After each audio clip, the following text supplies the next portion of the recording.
So ఇక morning న్యూస్లోకి వెళ్ళే కంటే ముందు నిన్న మొన్న జరుగుతున్నటువంటి కులగణన పైన దుమారం లేస్తూ ఉంది. కులగణన రిపోర్టు తప్పు అని టంచన్గా కుండ బద్దలు కొట్టి చెప్పిన. సో గవర్నమెంట్ కూడా మరి ఆత్మరక్షణ పడ్డదా ఏం జరిగిందో నాకు తెలియదు, కానీ రిపోర్ట్ మాత్రం శుద్ధ తప్పు.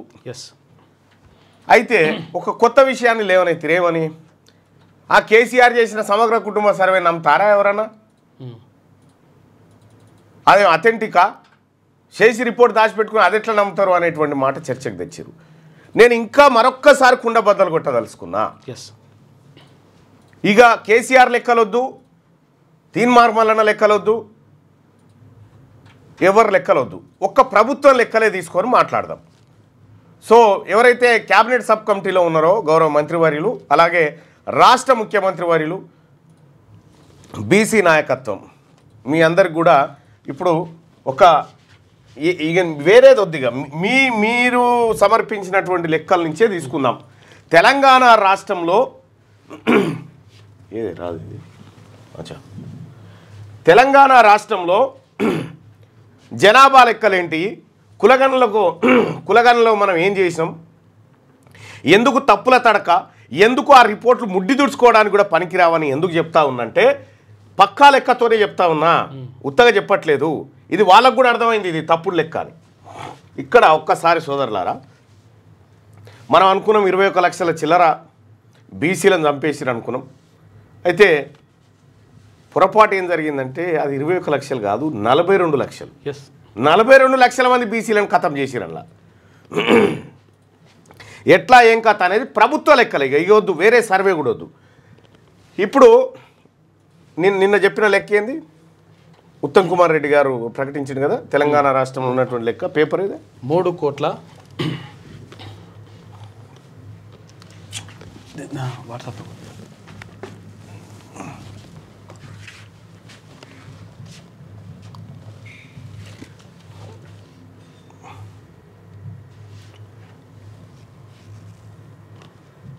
రైట్. ఈ లెక్క ప్రకారం రాష్ట్రంలో డౌన్లోడ్ చేయమాకన్నా కనిపిస్తుంది కదా రైట్. కులగణనలో తేలిన జనాభా లెక్కల వివరాలంటూ ఇక్కడ పెట్టిరు. ఇక్కడ క్లియర్గా మొత్తం జనాభా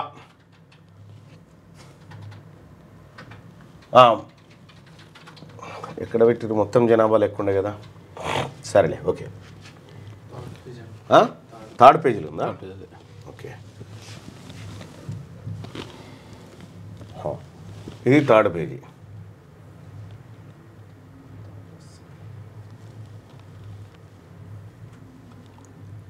థర్డ్ పేజీలో లేదు కానీ సెకండ్లోనే ఉంటుందా, ఇదే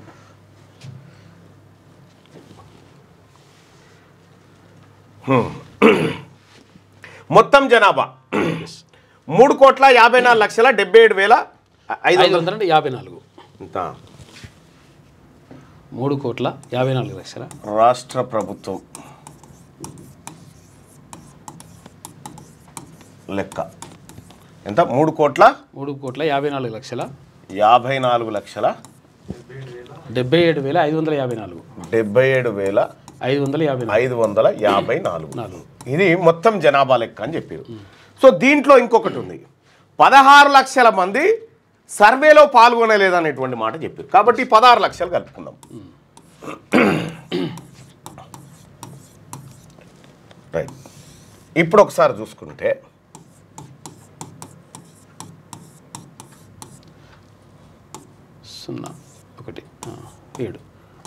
3,70,00,000 మంది ఉన్నారు అనేది ఇక ఇంతే, ఇంతకు మించి రాష్ట్రంలో జనాభా లేరు అనేది రాష్ట్ర ప్రభుత్వం చెప్పినటువంటి లెక్క. ఓకే, ఇది నిన్న రాష్ట్ర ప్రభుత్వం చెప్పినటువంటి లెక్క.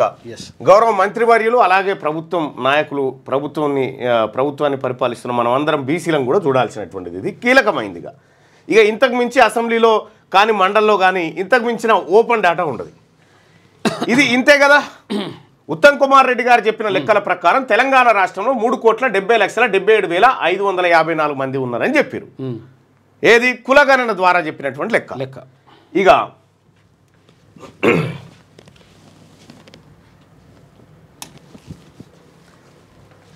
ఎలక్షన్ కమిషన్ ఎలక్టోరల్స్ అంటే తెలంగాణ రాష్ట్రంలో 2024 కల్లా ఉన్నటువంటి ఎలక్టోరల్స్ ఎంతమంది ఎంతమంది ఓటు హక్కుదారులు అంటే 18 సంవత్సరాలు నిండిన వాళ్ళు 3,32,32,318 ఓటర్లు. ఇది గుంజేద్దాం.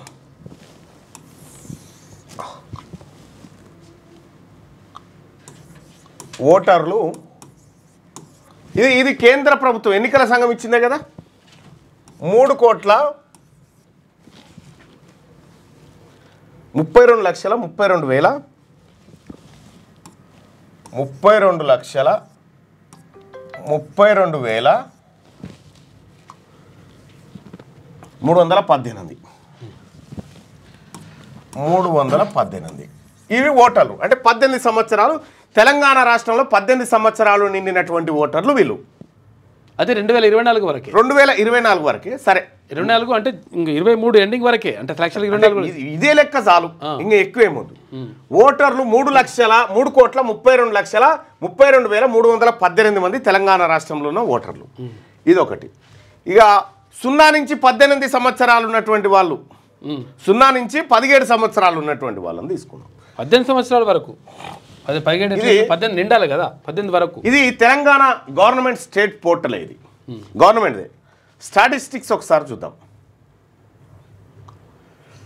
ఇంకా 0 నుంచి 6 సంవత్సరాల మధ్యలో ఉన్నటువంటి పిల్లలు 38,99,000 అంటే 39 లక్షలు అన్నట్టు. అంటే చెప్తాం 38,99,000. 0 నుంచి 6 సంవత్సరాల మధ్యలో ఉన్నటువంటి వాళ్ళు 38,99,000. ఓకే. వీళ్ళు కాక స్కూళ్ళల్లో ఎన్రోల్మెంట్ 6 సంవత్సరాలు నిండిన తర్వాత స్కూళ్ళల్లోకి ఎంటర్ అవుతారు. అక్కడి నుంచి 17 సంవత్సరాల వరకు. రైట్.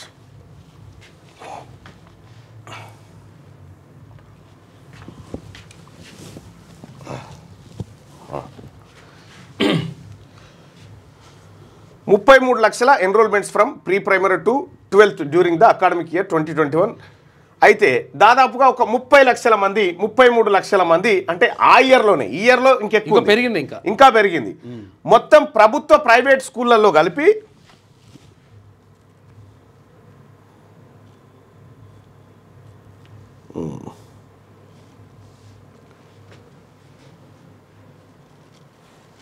ఇక ఇది ఓపెన్ చేయాలన్నా.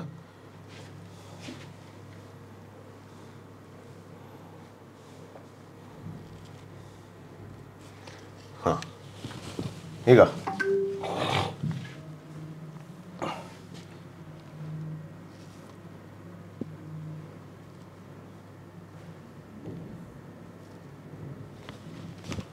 ఈ గవర్నమెంట్ స్టాటిస్టిక్స్ ఇస్తామా మన లెక్కలు ఏం కావు. సొంత కవిత్వం ఒక్కటి కూడా ఏముండదు అలా.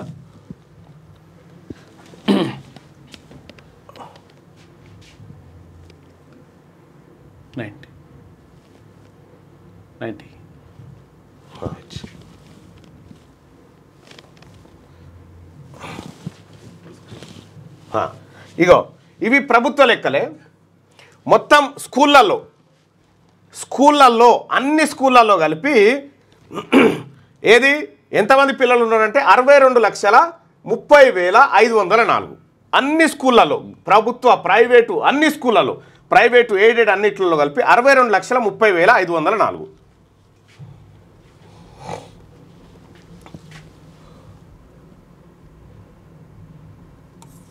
6 to 17 మధ్యలో, ఇంటర్మీడియట్ వరకు 17కి వస్తారు. 62 లక్షల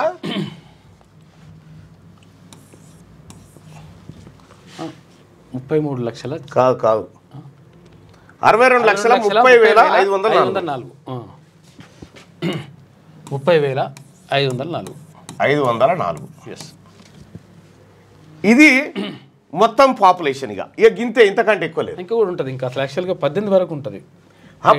తీసేద్దామన్నా, ఇక దానికి కూడా మినహాయింపిద్దాం. నిండితేనే మాత్రమే 18 నిండడం అంటే 19 లెక్క. అది కూడా మినహాయింపిద్దాం. 1 ఇయర్ మినహాయింపిచ్చినా కూడా ఇప్పుడు కూడదాం. 2 1 2 3 8 తర్వాత 11 1 1 4 16 13 6 12 13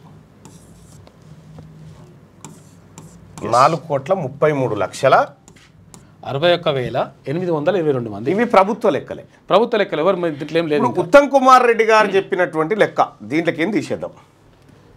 అంటే దాదాపుగా ఒక 60 లక్షల జనాభా మిస్ అయిపోయింది. వాస్తవం 60 లక్షల జనాభా ఇక్కడ ఏది అది ఉన్నది. అది ఏది చూపిస్తా, చూపి అన్న.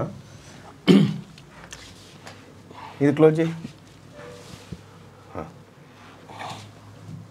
ఇది క్లోజ్ చేయన్నా.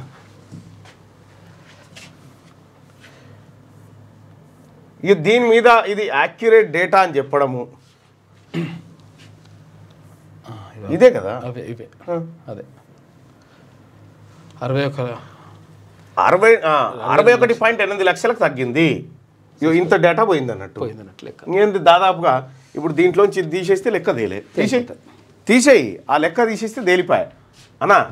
క్యాల్కులేషన్లో చేయి. ఇంత పెద్దది మనం ఇంత భారం నీకు ఎందుకే? క్యాల్కులేషన్ కంటే ఇదే ఇది ఉంటుంది. అక్కడి నుంచి తీసే వరకాలు ఇది కొట్టి అవతల పడతాం.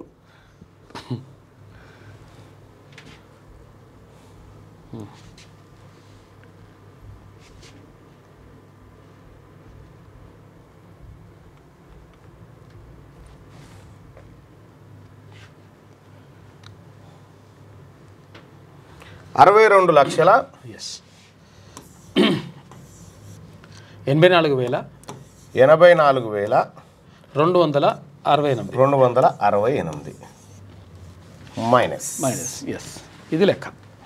ఇంతమంది మిస్ అయ్యారు. అయితే ఏది వాళ్ళ లెక్క కలిపితే కూడా ఈ 16 లక్షలు మిస్ అయిన వాళ్ళని కలిపితే కూడా ఈ లెక్క 54 లక్షలు. అయితే దీంట్లో 42 లక్షల మంది ఓన్లీ బీసీలే. ఓన్లీ 42 లక్షల మంది బీసీలు ఇందులో మిస్ చేసింది. ఇక బీసీల జనాభా 51 నుంచి 46కు రావాలంటే రాదా? మరి వస్తుంది. ఎందుకు రాదు? దాన్ని మరి గుంజిపోతుంది. ఎంత పోయింది అన్నట్టు ఈడ దాదాపు 10% మిస్ అయింది. అంటే ఈ లెక్కన చూసినా కూడా తెలంగాణ రాష్ట్రంలో బీసీల జనాభా 56, 61 కాదు, 65, 66కు ఉంది. ఓన్లీ 56 బీసీలు మాత్రమే. ఇక్కడ వీళ్ళు మైనార్టీలు కలుపుకోకుండా ఇది 66% వస్తూ ఉంది. ఇప్పుడు చెప్పండి, ఈ ఓటర్లది ప్రభుత్వం ఇచ్చిన లెక్కనే, ఈ 0 నుంచి 6 ప్రభుత్వం పెట్టినటువంటి లెక్కనే, ఈ 6 నుంచి 17 62 లక్షలు ఉన్నారు స్కూళ్ళల్లో ఎన్రోల్మెంట్ అయిందని ప్రభుత్వం లెక్కనే. ఇంకో 10 లక్షలు తీసేవా? తీసేసేందుకు కలపాలి. ఇంకా పిల్లలు ఒకవేళ కొంతమంది మనమే తీసేస్తాను. 4,20,00,000 కావాలి జనాభా. 3,70,00,000 ఎట్లుంది? ఎట్లయితుంది? దీన్ని బట్టి తెలంగాణ ప్రజల ఇప్పుడు ఒకసారి మీకు అర్థమైందా బాయ్ సాబ్? ఇవన్నీ ఇంటియో తెలిసినాయి. పేపర్ క్లోజ్ చేసేయచ్చు.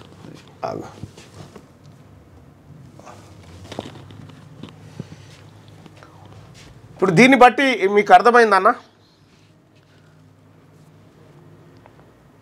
ఇందులో బోగస్ ఓట్లు 10 లక్షలు తీసేయి అంటున్నా. ఇంకో 10 లక్షలు తీసేయి, అయినా కూడా ఇంకో 10 లక్షలు తీసేయి. ఓటర్ జాబితా కరెక్ట్ కాదంటుండు అంజిరెడ్డి గారు. ఓకే, నేనేమంటా ఇంకో 10 లక్షలు తీసేయి. 4 కోట్లనే కావాలి కదా, 30 లక్షలు తీసేయి. 33 లక్షలు అంటున్నాం కదా. 33 లక్షలకి 13 లక్షలు తీసేసి 20 లక్షలు అవుతుంది కదా. 4,20,00,000 అవుతుంది కదా. ఎంత తక్కువ అనుకున్నా కానీ.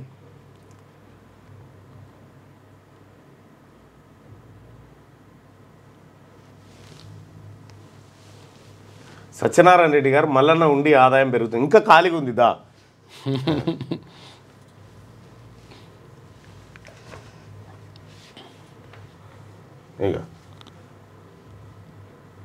ఇదే కదా లెక్క. ఇప్పుడు ఇందులో నీ లెక్క లేదు, నా లెక్క లేదు. 100కి 20 మంది ఇంటికి రాలే సర్వే వాళ్ళు రాలే. రానే రాలే. అరే అవును కానీ నిన్న అసలు యాక్చువల్గా నాకు ఒక ఆయన మణికొండ నుంచి ఫోన్ చేసిండు. అయితే మణికొండ నుంచి ఒక ఆయన ఫోన్ చేసిండు ఇక్కడ హైదరాబాద్ మణికొండ నుంచి ఫోన్ చేసి ఆయన పేరు వాళ్ళ దానిమంటారు బ్రదర్ ఉంటాడంట, ఆయన పేరు ఏది ప్రకాష్ కుమార్. అయితే ప్రకాష్ కుమార్ అయితే జనాభా లెక్కలు రాసుకొని పోయారు, అది రాసుకొని పోతారు కదా, రాసుకొని పోయినరు. రాసుకొని పోయిన తర్వాత ఈ లిస్ట్ వస్తుంది కదా అంటే అది అట్లా వస్తుంది కదా, ప్రకాష్ రెడ్డి అని వచ్చిందట, ప్రకాష్ రెడ్డి అని పెట్టినట. అరే ఇదేంటి అసలు ప్రకాష్ కుమార్ అయితే ప్రకాష్ రెడ్డి అని ఎట్లా వస్తుంది అట్లని అడిగినట. అడిగితే అంతే ఇక అట్లా అని చెప్పేసి చెప్తున్నట.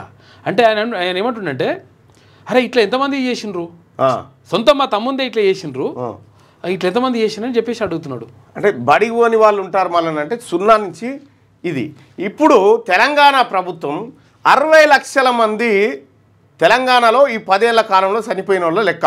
ఇప్పుడు మీరు చెప్పి 60 లక్షల మంది ఇలా సమాధిలో ఇలా డెత్ సర్టిఫికేట్స్ అన్న చూపించాలి, లేకపోతే 16 లక్షల మంది ఇప్పుడు ఓసీలు పుట్టిరు కదా కొత్తగా, పుట్టిన వాళ్ళకి బర్త్ సర్టిఫికేట్లు అన్న చూపించాలి. 8% నుంచి 13%కి ఎట్లా, అది 15%, 30 లక్షల మంది కొత్తగా 16 లక్షల మందిని కన్నారు ధన్మని అప్పటికప్పుడే మంచిగా ఉన్నది ఈ 10 ఏళ్ళల్లో. వీళ్ళైతే పిల్లలే కనలే, ఈ పిల్లల్ని కనలే, చచ్చిపోయారు, ఉన్నోళ్ళు చచ్చిపోయారు వీళ్ళు. అంతే. ఏం లెక్కలా ఈ ఏం లెక్కలు ఇవన్నీ? ఇది క్లియర్గా అర్థమవుతా ఉంది, ఇది క్లియర్గా ఇది బోగస్ లెక్క, రాష్ట్ర ప్రభుత్వం చెప్పింది బోగస్ లెక్క అని క్లియర్గా అర్థమవుతా ఉంది. ఇంకా దీని గురించి తర్జన భర్జన ఎందుకు మంత్రి గారు, బీసీ సంక్షేమ శాఖ మంత్రి గారు? ఇంకా మీరు ఒప్పుకుంటలేరా? ఇవాళ ఏం ప్రవేశపెడదాం అనుకుంటారు మీరు అసెంబ్లీల మండలిలో? నాకు అర్థం కాలే. కాదు ఇది ఏంది, అది క్లియర్గా ఇవి బోగస్ లెక్కలని తెలుస్తూనే ఉండే. ఇప్పుడు ఈ లెక్కల ప్రకారం ఇప్పుడు ఎన్నికల కమిషన్ తప్ప, మన ప్రభుత్వ పోర్టల్ తప్ప, మన స్కూళ్ళ డేటా తప్ప మనం పెట్టిన లెక్కలేనా? అందుకే ఇది వెనుకట్ లెక్క, ఈ ఏం పెట్టినా ఎవడు మాట్లాడు ఎవడు చూడు అని అనుకుంటున్నారేమో. కానీ ఇలా బీసీల్లో చైతన్యం వచ్చింది, బీసీలు కూడా ఆలోచించడం మొదలుపెట్టిరు, ఐక్యంగా కావడం మొదలుపెట్టిరు, కాబట్టి అన్నీ దొరికిపోతా ఉన్నాయి. ఇంకా మీరు ఎన్ని పెట్టినా ఇవాళ పెట్టే బిల్లును బట్టి ఇవాళ ఏం పెడతారో, డిస్కషన్ ఏం పెడతారో, ఏం ప్రజెంట్ చేస్తారో సభ ముంగట చూసిన తర్వాత మళ్ళా లెక్క. ఇక దీన్ని నేను ఈ రిపోర్ట్ను ఇది ఇది ఇది ఇది కళ్ళకు అద్దుకునే రిపోర్టేనా? చింపి అవతల వారేసే రిపోర్ట్ కదా. తెలంగాణ రాష్ట్రంలో ఉన్నటువంటి బీసీ సోదరులారా, ఈ రిపోర్ట్ను ఇట్లా చింపి ఆడ వారేది. ఈ దొంగ లెక్కల్ని ఎందుకు ఇవి? తెలంగాణ రాష్ట్ర జనాభా 4 కోట్ల చిల్లర దాటిపోతే ఇంకా 3,70,00,000 కాడ చూపించి బీసీలను కప్పిపెట్టి అలా పెరుగుతారంట, వీళ్ళేమో మొత్తం తక్కువ అవుతారట. ఏమంటారంటే మల్లారెడ్డి రెడ్ల ఉత్స తాగి బతుకుతున్నారు బీసీలని మల్లారెడ్డి పెడతా ఉన్నాడు. ఏమనాలి చెప్పురు వీళ్ళని? ఎవరి ఉత్స ఎవడ తాగుతున్నాడు, ఏం కథ? మల్లారెడ్డి గారు కామెంట్ చూడ్రి. నీ నెంబర్ పెట్టరా అని చెప్పి నరసింహులు అంటున్నాడు. గిట్లనే నావా పెట్టేది? మరి మేము అంటామంటే అనమా ఇక గిట్ల పెడితే? ఇప్పుడు మల్లారెడ్డిని అంటాం, వాడు మల్లారెడ్డినా కాదా ఇంకోటి ఎవడన్నా కుట్ర చేసిండా ఎట్లా తెలవాలి? అది కూడా జరుగుతుంది.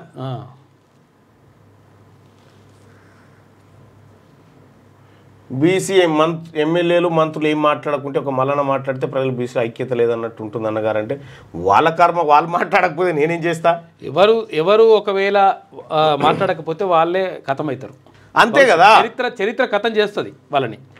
నేను ఒకటి చెప్తా ఉన్నా, మీరు ఆడినటువంటి మల్లారెడ్డి నోట్లో మా బీసీ అట్లా అనుకోకండి. ఎందుకంటే కుట్ర క్లియర్గా కనబడతా ఉంది కదా, వాళ్ళు చేసిన కుట్ర ఏందో క్లియర్గా పట్టబగటిలి అడ్డంగా దొరికిపోయారు కదా. ఇక దొరికిపోయిన తర్వాత ఇంకా వాళ్ళతో సోపతి ఏందమన్నది.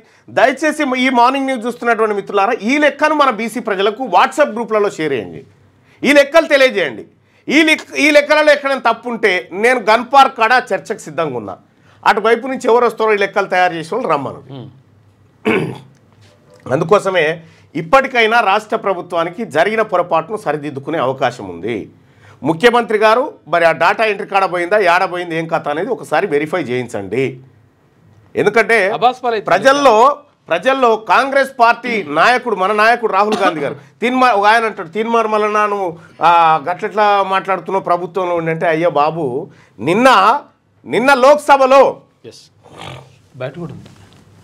ఉందా నిన్న లోక్సభలో మా నాయకుడు రాహుల్ గాంధీ గారు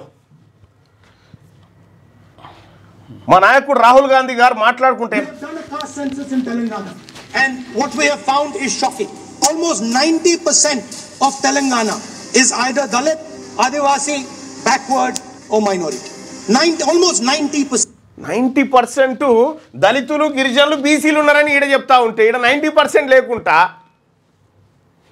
లెక్కలు తప్పిస్తా ఉంటే నాయకుడు ఏం చెప్తా ఉన్నాడు. ఇంకా అదే కాదు, ఇదే పార్లమెంట్ సెషన్లో రాహుల్ గాంధీ గారు ఒక మాట చెప్పిండు, మీకు చూపిస్తా చూడండి. బీసీ నాయకులారా, కాంగ్రెస్ పార్టీలో ఉన్నటువంటి బీసీ నాయకులారా, ఇది చూడాలి మనం. మీరు ఓబీసీ ఎంపీలారా, మీరు అక్కడుండి మీకు అధికారం లేదు కానీ మీరు నోరు మెదపట్లేదు అని చెప్తా ఉన్నాడు. నేను ఓబీసీ ఎమ్మెల్సీని మా నాయకుడు రాహుల్ గాంధీ గారు చెప్పినట్టుగా నేను నోరు విప్తా ఉన్నా ఆయన ఆదర్శంగా తీసుకొని. మరి కాంగ్రెస్ పార్టీలో ఉన్నటువంటి బీసీ ఎమ్మెల్యేలారా, బీసీ మంత్రులారా, మన నాయకుడు రాహుల్ గాంధీ గారు నిన్న పార్లమెంట్లో మాట్లాడి చెప్పింది మళ్ళొక్కసారి వినండిగో, ఆయన ఎంత క్లియర్గా చెప్తుండో చూసిరా. మా నాయకుడు రాహుల్ గాంధీ గారు క్లియర్గా మీరు ఓబీసీ ఎంపీలారా, ఓబీసీ నాయకులారా, మీరు 50% పైచిలుకు ఉన్నారు కానీ మీ దగ్గర పవర్ లేదు, అయినా కూడా మీరు నోరు విప్తలేరని చెప్తా ఉన్నారు. మరి నాయకుడు రాహుల్ గాంధీ గారు చెప్పిందే కదా నేను చేస్తుంది. మరి కాంగ్రెస్ పార్టీలో ఉన్న ఎమ్మెల్యేలారా, మన నాయకుడు ఏం చెప్తా ఉన్నాడు, మనం ఏం చేస్తా ఉన్నాం ఒకసారి ఆలోచన చేసుకోవాలి. ప్రజాక్షేత్రంలో మనం ద్రోహులుగా నిలబడ కంటే అవకాశాలను వాడుకోండి. ఏం లెక్కలు ఇవి, ఏం లెక్కలు? ఈ వర్గాల ప్రజలకు మీ ప్రజలకు అన్యాయం జరుగుతుంటే మీరు నోరు విప్పట్లేదని చెప్పి రాహుల్ గాంధీ గారు చెప్తా ఉంటే నేను మన ప్రజలకు జరుగుతున్నటువంటి అన్యాయం గురించి నేను మాట్లాడుతూ ఉన్నా, బరాబర్ మాట్లాడతా. నా మాటలకు ఇన్స్పిరేషన్ రాహుల్ గాంధీ గారు, ఆయన ఆలోచన. ఇక్కడ లోక్సభలో ప్రతిపక్ష నాయకుడు రాహుల్ గాంధీ గారు క్లియర్గా ఓబీసీలకు అన్యాయం జరుగుతూ ఉంది, వాళ్ళకి పవర్ లేదు, వాళ్ళ పక్షాన మాట్లాడాల్సిన ఎంపీలు సైలెంట్గా కూర్చున్నారని చెప్పి ఆయన చెప్తా ఉన్నాడు కదా. మరి నేను ఎట్లా సైలెంట్గా కూర్చుంటా? మా నాయకుడు చెప్తున్నా, మా నాయకుడు రాహుల్ గాంధీ గారి ఆలోచనను ముందుకు తీసుకుపోయేటువంటి వ్యక్తిగా నేను ఎట్లా సైలెంట్గా కూర్చుంటా? ఇలా మరి ఏ కాంగ్రెస్ పార్టీ నాయకుడు సైలెంట్గా కూర్చుంటాడో, ఎవరు ఈ రిపోర్ట్ను బల్లలు జరిచి ఆమోదం చేస్తారో ఒకసారి ఆ కెమెరాలలో చూడరు ప్రజలు. మంచిగా ఇట్లా మంచిగా వచ్చిందని కెమెరాలలో చూసుకోరు, మన పని చేస్తున్నానని. బీసీ ప్రజలారా దయచేసి దండం పెట్టి చెప్తా ఉన్నా, ఈ విషయాన్ని ప్రతి బీసీకి చేరవేయండి. కులగణన చూసి నేను కూడా షాక్ అయ్యంట, అందరు షాకే. షేర్ చేసి అందరికి పబ్లిక్ తెలపండి. గుడ్డ పోరగాల ముడ్డి చూడడానికి పనికిరాదు ఈ కులగణన సర్వే. నాలుకే గిక్కున్నాడు భార్య బతుకులు జడ. ఎందుకు ఈ బీసీల రక్తం తాగుతున్నారు? క్యూ న్యూస్ ఛానల్లో పనిచేయటకు అనుభవం గల సీనియర్ వీడియో ఎడిటర్స్ కావాలను సంప్రదించవలసిన నెంబర్ 8688926084. qnewsads@gmail.com ను సంప్రదించండి. లైక్ చేయండి.